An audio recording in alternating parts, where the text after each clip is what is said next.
And Niall, I have 2.5 hours? Yes. Yeah. Fantastic. So firstly, thank you very much for having me here. Thank you to Niall, thank you to Steve, to Diarmaid.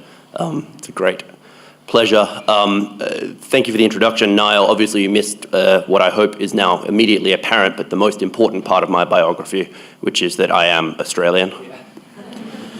If you can't understand me at any point in the next 2.5 hours, because my accent is a little too strong, I apologize. There's absolutely nothing I can do about that. Okay.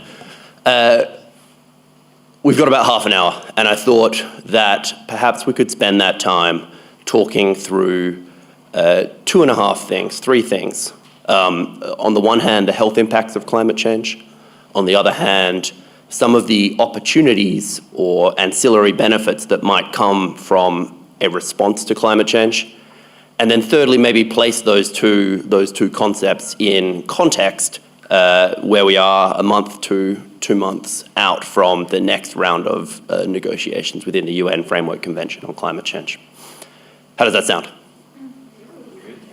Great, okay. I remember back somewhere through my surgical training, I had a lecturer who told us right up front that he knew we weren't going to listen to the rest of his 2.5-hour lecture, and so he was just going to tell us what the three key messages were to start with, and I think I might do the same thing here. 3 key messages. Climate change, left unmitigated, has the potential to reverse and undermine the last 50 years of gains that we've made around the world in public health. Number 1. Number 2, taken as a whole, the response to climate change presents us with the biggest global health opportunity of this century.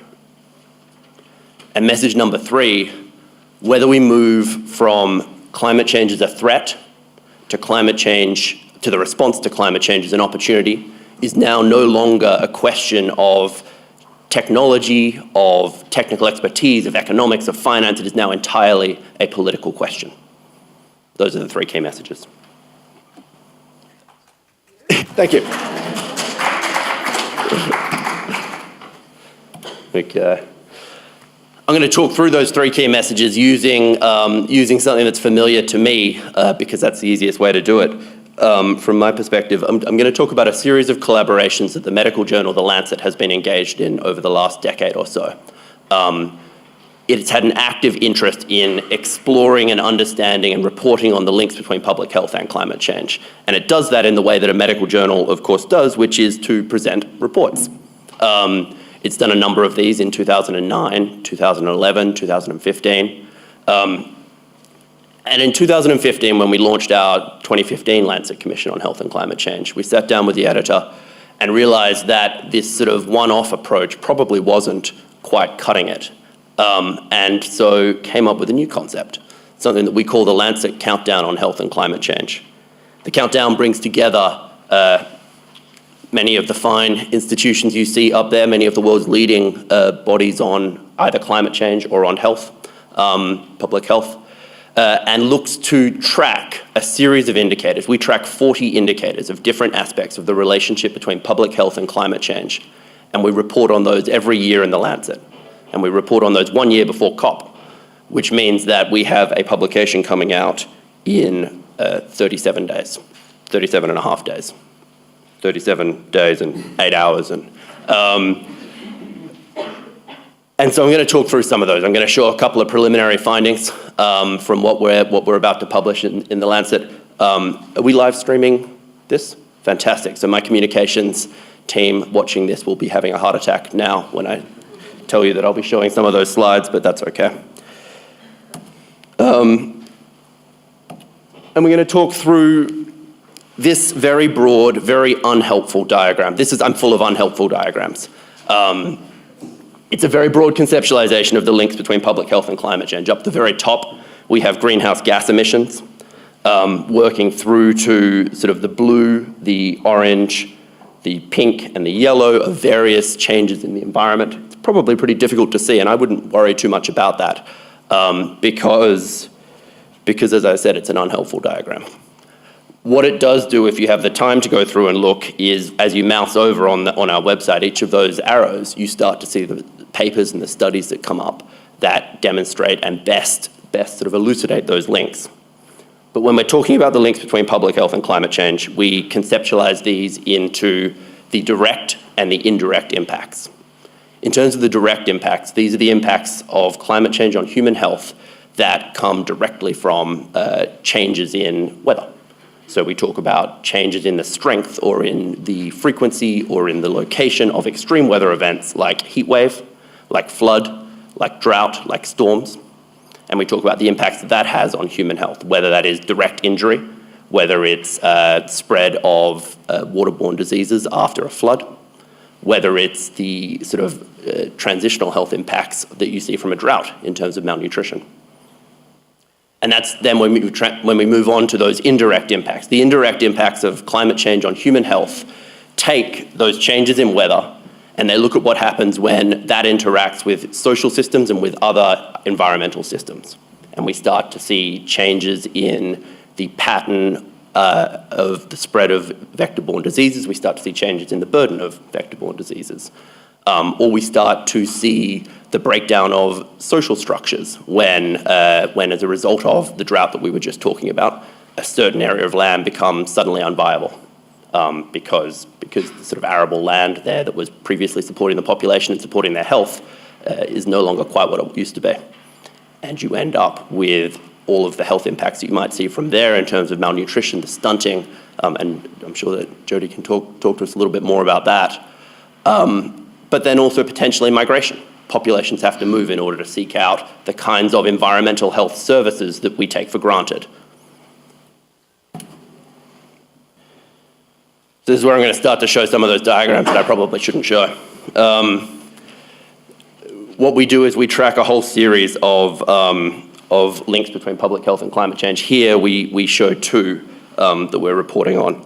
It's looking at changes in drought and changes in flood. Sort of extremes in both directions of precipitation. The blue line there is broadly sort of us taking from one of the climate models and projecting forward 2020 to the end of the century. There's nothing particularly new about that. What is new in the work that we're doing is we're looking at medically vulnerable populations vulnerable to drought, vulnerable to flood from a public health perspective and from the sort of social institutions that they're having to rely on. And that's the red line. And so projecting forward, what we find is that if we just look at the climate and we don't think about how populations are changing over the course of this century, we're going to misunderstand and we're going to underestimate the risks that climate change presents to human health. What you see there is a 1.4 billion what you see there by the end of the century in terms of drought is an additional 1.4 billion exposure events to drought, an additional 2.3 billion exposure events to flood by the end of the century globally. Those numbers start to get sort of so large that you talk about sort of health systems being unable to cope, and you talk about Bangladesh, for example, with a quarter of the country underwater. Some of those impacts in terms of flood are particularly relevant in this country, particularly relevant in this part of the world. Something that's potentially sort of less immediately relevant in this part of the world is looking at sort of agricultural loss, malnutrition that you start to see. For every degree of Celsius, sort of at a global average, oh, there you go. That's my communications officer messaging me to tell me not to show these slides. For every degree of Celsius that we see sort of rising from next year on, we expect a 6-degree fall in sort of global wheat production, a 6% fall in global wheat production. Taking that forward to the end of the century, left unmitigated, and this is all sort of business as usual scenarios, you end up with a 63 to an 82% reduction in global maize production. These are some of those sort of core staples that from a child's perspective, from public health perspective, people rely on. But that's just the production. If you then sort of follow that through, what you find is that governments do and communities do a fantastic job of maladapting to climate change. When there is a food shortage, we don't have a food system that sort of lets us immediately distribute food more equally and make sure that there's enough to go around. Instead, countries start to hoard. Prices start to spike. It becomes harder for the most vulnerable in society to gain access to the staples that are being threatened. And there then we look at a 7 million an increase of 7 million children malnourished by 2050 in Southeast Asia under the age of 5, and an increase of 9.4 million in sub-Saharan Africa by 2050. So that's 7 million Southeast Asia, just over 9 in sub-Saharan Africa.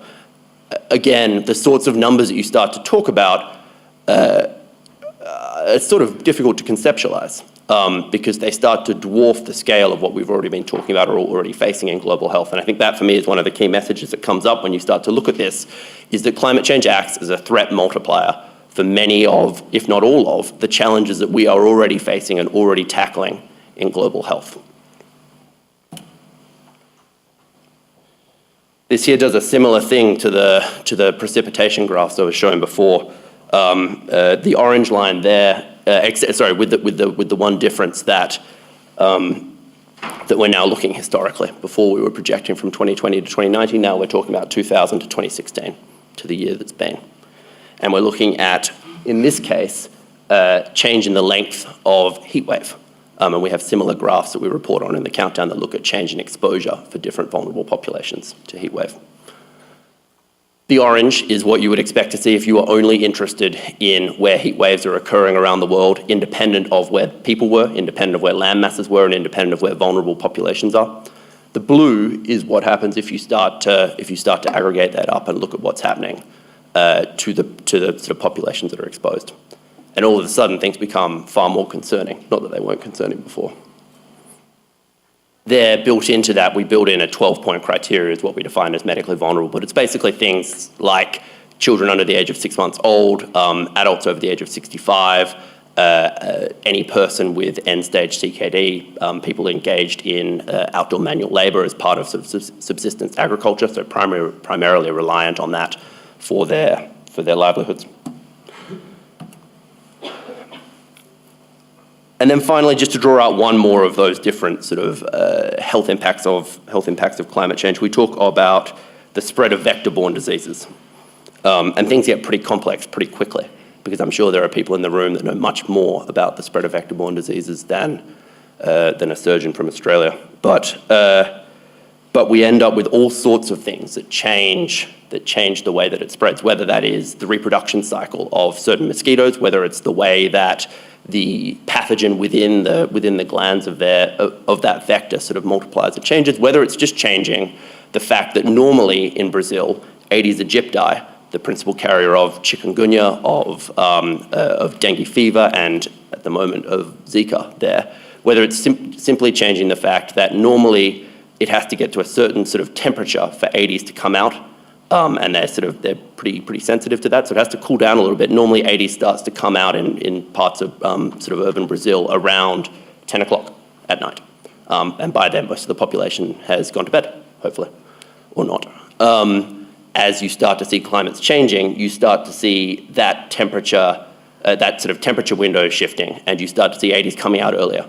So it's not necessarily that there's anything changing in the vector, it's more that now there's an interaction between population and vector, and you start to see certain spikes. Number 3 of my incredibly unhelpful diagrams. The colors don't show up quite well enough to give a picture, but effectively this is one of our models that we've built looking at, from 1950 to present day, changes from Aedes aegypti and Aedes albopictus in terms of, it's a model of dengue transmission from those two vectors, drawing out the climate signal that supports and drives that. Blue, on the one hand, positive. Blue's not too bad. Red, as things start to shift, it starts to support more endemic and more endemic spikes of dengue fever.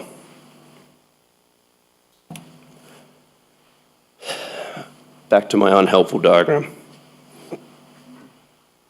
It's unhelpful if you want a simple overview of the links between public health and climate change, if you want to talk through the direct and the indirect impacts of climate change, I think. Where I find it helpful and why we created it is for 2 reasons. For me, it reminds me of the multi-hit scenario. It reminds me of what happens when a community that was already not doing too well to begin with gets hit with a flood or an extreme storm, extreme wind event that it wasn't expecting. It was just a little bit stronger than it was used to. And that flood knocked out the power and it knocked out the transport system around the hospital, but that's okay because the hospital had a backup generator. And then suddenly halfway through the night, it's not okay because the generator was in the basement and that flooded as well. And so now you're evacuating a hospital. And eventually the community gets over that shock, but in the wake of that shock, there are spikes in depression, spikes in schizophrenia, all sorts of mental health disorders that come as a result of some of these extreme weather events. And then there are also spikes in waterborne diseases, cholera.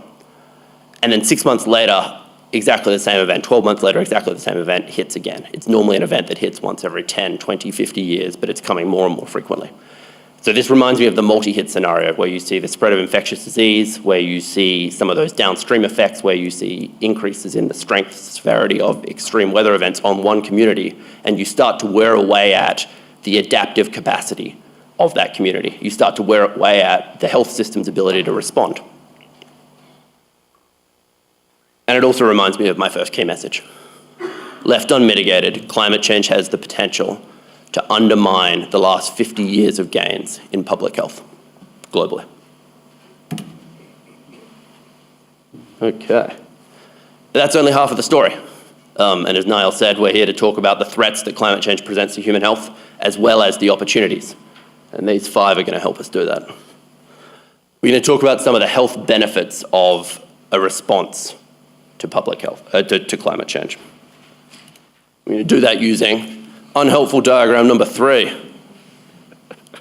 It's another unhelpful diagram, but it is more helpful if you're online. You can go and look it up. Each of these lines on the side closest to me identifies a range of different interventions you might want to put in place in order to respond to climate change, in transport, in energy, electricity generation, a whole range of sectors. On the other side, we see some of the social, the public health, and the environmental benefits that we expect to see as a result of that.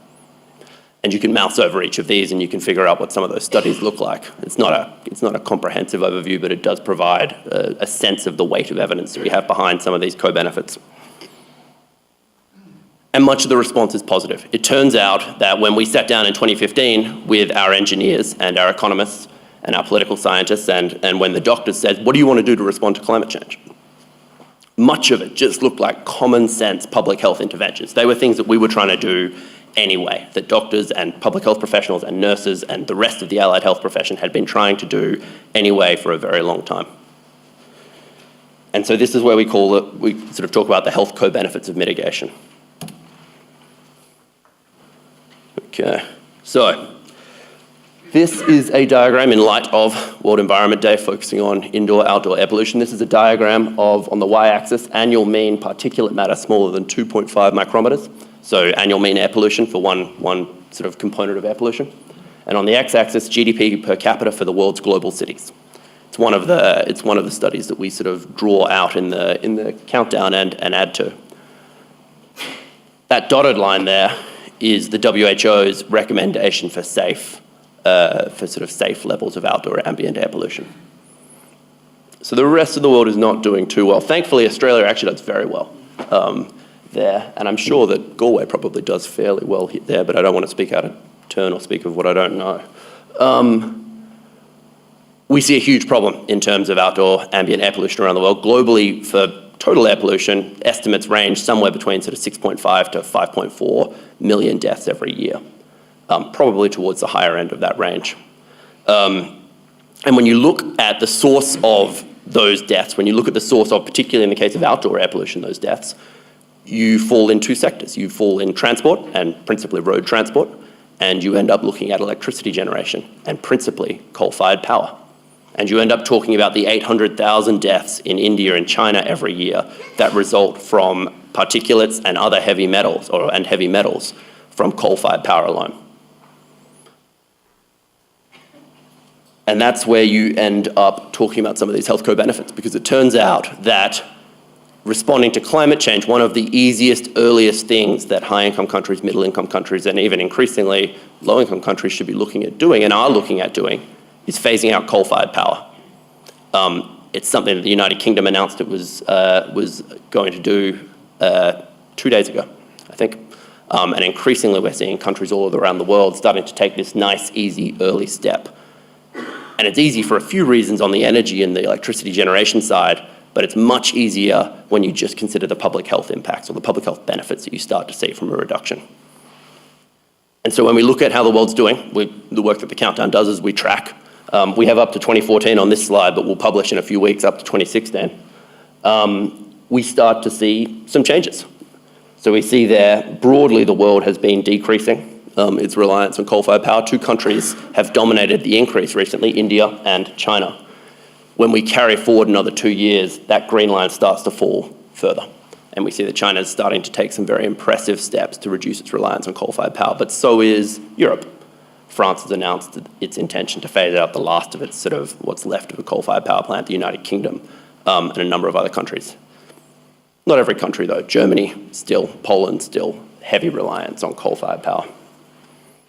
And so we talk about these as these co-benefits, interventions that help you both address climate change, but actually are just cost-effective, sensible public health benefits in their own right. Is this an unhelpful diagram, or is this just barely helpful? Yeah, let's say 4.5, 3.5. This is talking about the health co-benefits of climate interventions on climate change in a different sector, in a sector that's maybe more familiar to this group, which is the healthcare system. This is a diagram of NHS England's national emissions. And it walks through some of the work that a group, the Sustainable Development Unit, which is one of the directorates of the NHS, created by the UK's Climate Change Act in 2008, has been doing. It's been looking to decrease the emissions of the national healthcare system. And when they did their audit recently, and they looked at what's changed from 2008 to present day, to the start of this year, they found some pretty impressive things. They've managed an 11% reduction on their CO2 equivalent emissions, on their greenhouse gas emissions, over that period of time, over about a decade. And that's pretty impressive, especially when you consider that that's on the background of an 18% increase in activity within the NHS. So it's not that less things have been happening, it's that they've been doing them more efficiently. And what's better, they did a couple of polls of this data, and they asked people about some of the interventions they were doing. They found on average there's a 92 to 96% level of support for these interventions from the public and from the patients that are dealing with them. And that's because they're not presented as climate change interventions. In fact, if you go into a hospital in the NHS, you wouldn't realize that they were doing these for climate change reasons. They're doing these, again, for sensible, cost-effective public health reasons. Devolution of care, moving away from a focus on tertiary, high-technology hospitals and encouraging public health, encouraging and strengthening primary care. These are just sensible things that we've been trying to do for a very long time. It turns out that some of those interventions have all sorts of benefits for the climate as well as patient benefits. I think it's right to say that they managed to overshoot their target. Their target was 10% in 10 years, a 10% reduction. They got to 11%. They tell me that additional 1% is roughly the size of the emissions of Malta, which blows my mind in terms of how big the NHS must be as a single unit. But that's said from an Australian. You find these sectors the whole way through. You find it whether you're talking about household air pollution and building efficiency, whether you're talking about making cities more livable, encouraging physical activity, active transport like walking and cycling. You find it when you're talking about the healthcare system, when you're talking about power generation. Taken as a whole, all of these responses across the full range of how we want to respond to climate change can add up to be the biggest global health opportunity of the 21st century. Key message number 2. Don't worry, key message number 3 doesn't take us too long. I still have 2 hours and 20 minutes, so it's 7 minutes. All right. Well, we'll might skip a couple of slides there. That's okay, because we're going to move on very quickly to the third key message. The third key message was something that surprised me, and we were talking about just before. When we sat down in 2015, we are this large collaboration. I showed up a bunch of logos that probably don't mean very much, but the collaboration brings together engineers, climate scientists, physicists, mathematicians, philosophers, lawyers, economists, political scientists, and somewhere along the end, a couple of health professionals. But when the health professionals sat down and asked the climate scientists and asked the engineers and asked the economists, what is it that you want to do to respond to climate change? They gave us a long list and we said, oh, well, those are things that we wanted to do anyway. And then we said, and what do you need to get the technology ready? What do you need to get sort of the energy technology ready? Or what do you need to get the sort of transport system ready to respond? Why isn't the technology ready? And the response from the engineers was, no, it's ready. We're ready to go. It's been ready for quite a while. And so we assumed it must be a problem of economics or of finance. We turned to our sort of economics working group and we asked them a similar question. Why haven't you got your act together? Why haven't economists started to fund and implement some of this stuff? And they said, well, it's not actually a problem of money. It doesn't actually cost quite as much as you would think to drive some of these transitions to a low carbon economy, in part because of the huge benefits that we see for society, for communities, and for public health. And that led us to our third key message. Whether we move from climate change as this enormous, unprecedented threat to human health, whether we move from there to the response to climate change as one of the biggest global health opportunities of the 21st century, is not a technological question, it's not a technical question. It's not easy to do, but it's not a technical question. That's not the barrier. It's not an economic question. It's now entirely a political question.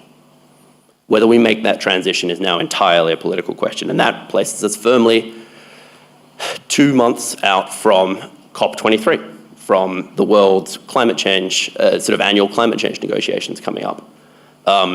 It'll be the first time that we will be speaking about climate change as a sort of global community without, sorry, I shouldn't say without. It'll be the first time we'll be speaking about climate change and speaking about the Paris Agreement with the knowledge that the United States intends to pull out of the Paris Agreement.